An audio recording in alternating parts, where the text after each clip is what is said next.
อื่นก็แสดงความเคารพนับถือผู้นำภาครัฐบรรดาพ่อแม่ประชาชนเพื่อนสหายสนุนทั้งหลายมื้อนี้อีกเทื่อหนึ่ง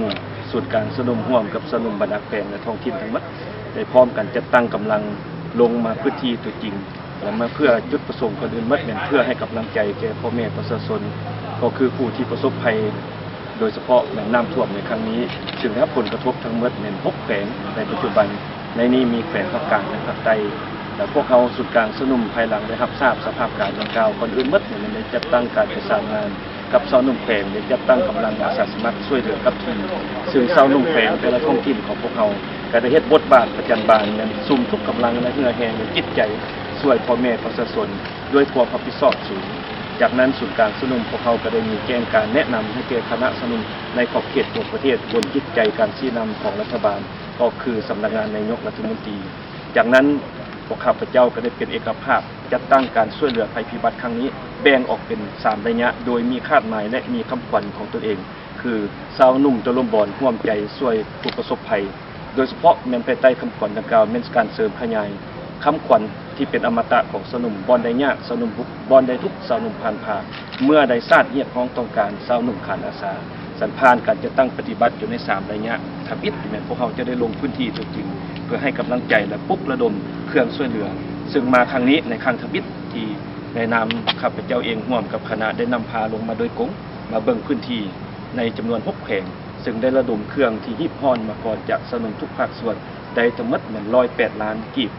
อันนี้ถึงว่าเป็นวัตถุและมูลค่าจำนวนบ่หลวงบ่หลายแต่ก็เป็นจิตใจของสนุมโดยเฉพาะเป็นการระดมกำลังของอาสาสมัครจากนั้นระยะที่2พวกเขาจะสืบต่อในระยะฟื้นฟูโดยเฉพาะเป็นการจัดตั้งกำลังอาสาสมัครช่วยฟื้นฟูนับแต่โรงเรียนสำนักงานสถานที่สาธารณะหรือการช่วยเหลือชาวนุ่มที่ว่าได้รับผลกระทบครั้งนี้รวมถึงพ่อแม่ประชาชน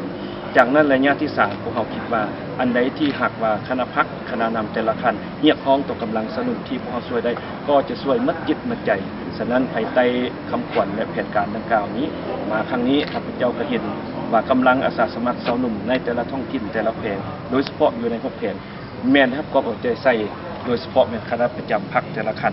แม่นได้นำใช้กำลังอาสาสมัครของพวกเขาเข้าเคียงบ่าเคียงไหลกับกำลังป้องกันชาติป้องกันความสงบอันนี้เป็นอันหนึ่งที่สำคัญพร้อมเดียวกันนั้นข้าพเจ้าเองก็มีแบบแผนในการเคลื่อนไหวโดยเฉพาะอยู่แผงจับประสักข้าพเจ้าได้ไปเห็นตัวจริง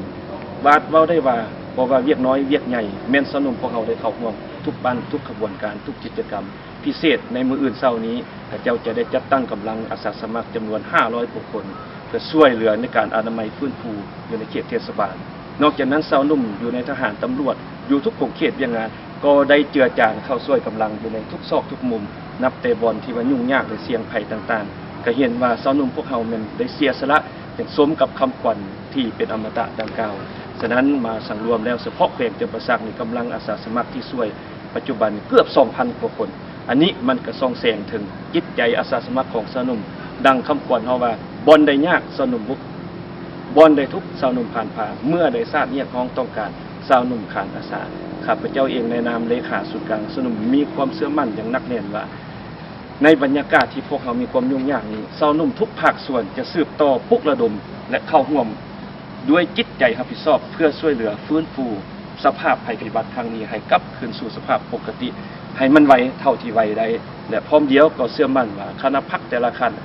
องค์การปกครองแต่ละบอนจะนำใส่กำลังสมัครของพวกเขาที่พร้อมที่จะรับใช้ประเทศชาติในภารกิจนี้นะอวยพรให้บรรดาท่านทุกภาคส่วนให้พร้อมกันสามัคคีเป็นจิตใจหนึ่งเดียวพร้อมกันผ่านผ่าครั้งนี้ด้วยความสง่าราศีขอขอบใจ